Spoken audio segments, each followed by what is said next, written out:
Well, so what are we gonna do today, Cousin BW? The same thing we do every day, Melvin. Try to take over the neighborhood.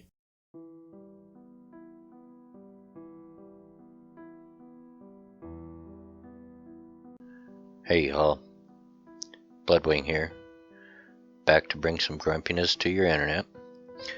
It's time once again for Heifer of the Week, and I gotta say that this is probably the easiest choice for Heifer of the Week I've ever made since I started the series. I mean, it was just glaring and out there, and some of you've already seen what we're going to look at today, but I'm going to give you my take on it. What do you think, Melvin? Well, now, Cousin BW, I tell you what, I think she's still a pretty lady, even at her age, and I really like her song, Like a Sturgeon. No, Melvin. That was Weird Al Yankovic doing a take on her song, Like a Virgin. I guess she's still pretty, but I'm telling you, her inward ugliness just turns me right off, so I couldn't tell you. But anyway, let's get right into it, because old Madonna has really stuck her foot in it this time. Heifer of the Week. Hello. Are you still awake out there? Are you sure about that? Can you hear me? Are you ready to shake up the world? Yes, I'm still awake, but I'm going to be asleep soon if you don't get on with it. 2, yes, unfortunately I can hear you now, or is this a commercial? And 3, I already shook up the world a while ago with that last fart, but please do go on. I'm sure you have a point here somewhere. Welcome to the revolution of love. Hope you're paying attention, because I want you to remember what she just said there. The revolution of love. To the rebellion. To our refusal as women to accept this new age of tyranny, where not just women are in danger, but all marginalized people, where being uniquely different right now might truly be considered a crime. As my buddy Marty would say, citation please. Citation, citation, citation. I'm getting so tired of hearing this rhetoric. They have absolutely nothing to go on. It's just fear-mongering. Go on. It took this horrific moment of darkness to wake us the fuck up. It seems as though we had all slipped into a false sense of comfort, that justice would prevail and that good would win in the end. Yeah, I'll agree that you got a wake-up call.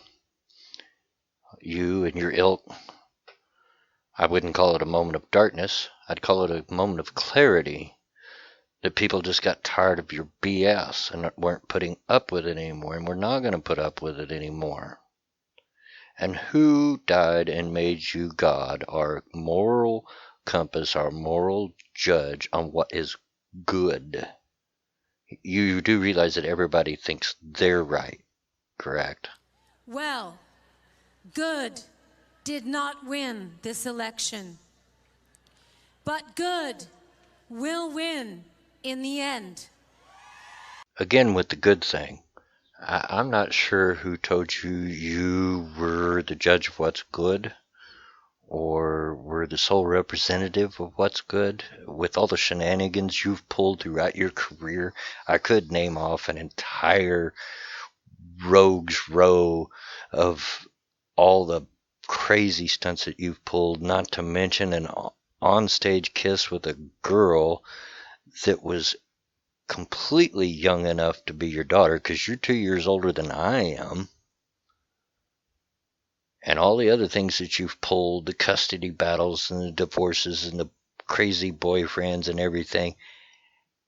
And you're the example of what is good. Yeah, I sure don't get it. So what today means is that we are far from the end. Today marks the beginning of our story. The revolution starts here. The fight for the right to be free, to be who we are, to be equal. Let's march together through this darkness, and with each step, know that we are not afraid. Nor should you be. I keep asking you guys what it is you think that you're afraid of, and no one can really give me an answer that holds up to criticism. That we are not alone. That we will not back down. That there is power in our unity, and that no opposing force stands a chance in the face of true solidarity. Maybe it's just me, but doesn't the fact that Trump even got elected prove that statement wrong? So you won that somehow?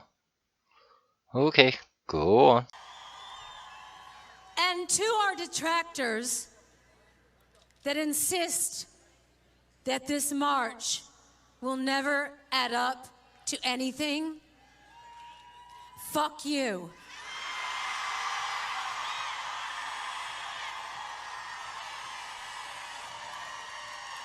Fuck you.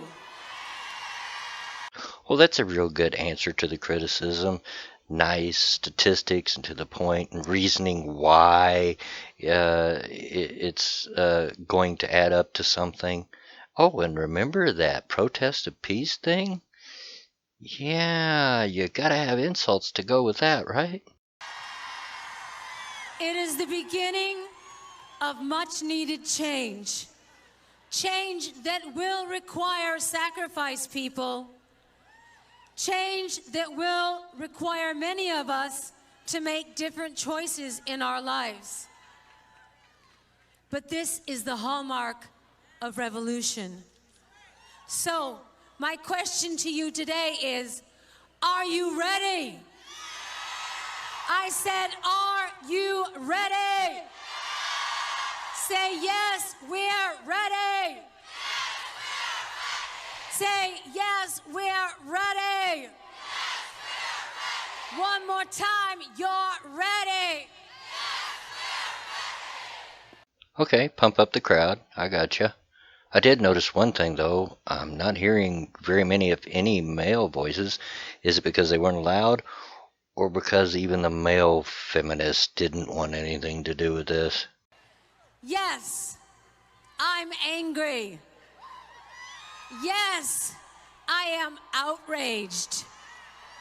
Yes, I have thought an awful lot about blowing up the White House.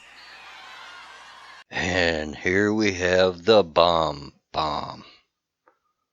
Wow. I mean, really, just wow. You know, I didn't quite like it when President Obama was elected, but I do not recall ever considering or even thinking about bombing the White House because of it. Let's get the next little clip, then I'll comment some more. But I know that this won't change anything. Okay, I've heard some supporters of her, even CNN reported that she was taken out of context for the bomb because she went and said this after, that she knew it wouldn't change anything. Number one, the very fact that she even admits thinking about bombing the White House is disturbing. A good, because she liked to throw that word around, that's her word, a good and reasonable person wouldn't even think that. There's innocent people in that White House, for Pete's sake, his family. Not to mention, violence is not the answer. But it sure seems to be to you extreme left. And so, okay, so she comes back and says, but she knows that won't change anything. And her supporters point to that as well. That, see, she really didn't mean to do it. What it sounds like to me, she doesn't think it'll change anything. And that's her only reason she doesn't do it. If she thought it would change something, she'd be all on board. Or doesn't it sound like that to you? Maybe I'm wrong. We cannot fall into despair. As the poet W.H. Auden once wrote on the eve of World War II, we must love one another or die. I choose love. Are you with me? Say this with me. We choose love. We choose love. We choose love.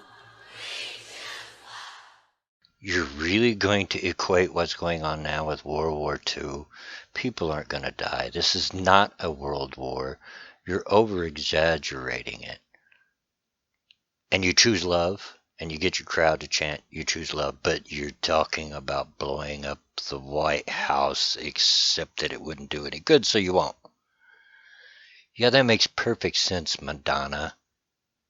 And now you know why I didn't have any trouble choosing her this week as our Heifer of the Week. And there you have it, folks. Madonna's the recipient of our 14th Heifer of the Week. And that's all the time I'm going to take today. Hope you enjoyed the video. And as always, get out of my yard.